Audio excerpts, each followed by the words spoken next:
Tonight's bedtime story is Giraffes Can't Dance by Giles Andrea and Guy Parker Rees.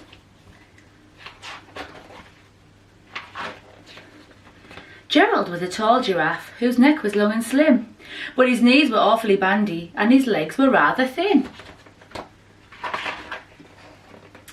He was very good at standing still and munching shoots off trees, but when he tried to run around he buckled at the knees. Now every year in Africa they hold a jungle dance, where every single animal turns up to skip and prance.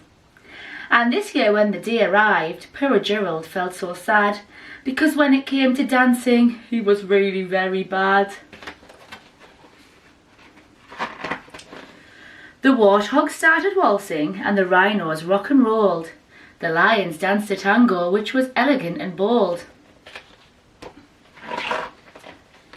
The chimps all did the cha-cha with a very Latin feel, and 8 baboons then teamed up for a splendid Scottish reel.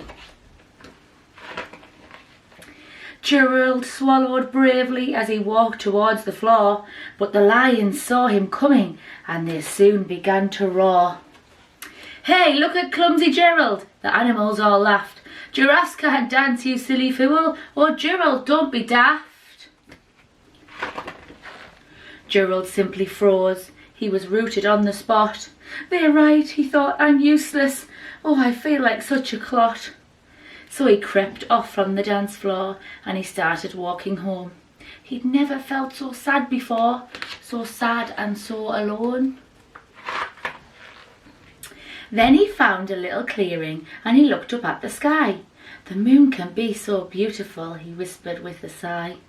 "Excuse me," coughed a cricket who'd seen Gerald earlier on, "but sometimes when you're different, you just need a different song." Listen to the swaying grass and listen to the trees. To me the sweetest music is those branches in the breeze. So imagine that the lovely moon is playing just for you. Everyone makes music if you really, really want to. With that the cricket smiled and picked up his violin. Then Gerald felt his body do the most amazing thing. His hooves had started shuffling, making circles on the ground. His neck was gently swaying and his tail was swishing around. He threw his arms out sideways and he swung them everywhere. Then he did a backward somersault and leapt up into the air. Gerald felt so wonderful, his mouth was open wide. "I'm dancing, yes, I'm dancing! I am dancing," Gerald cried. Then one by one each animal who'd been there at the dance arrived while Gerald boogied on and watched him quite entranced. They shouted, "It's a miracle! We must be in a dream! Gerald's the best dancer that we've ever seen!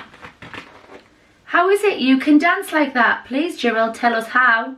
But Gerald simply twizzled round and finished with a bow. Then he raised his head and looked up at the moon and stars above. "We all can dance," he said, "when we find music that we love." The end.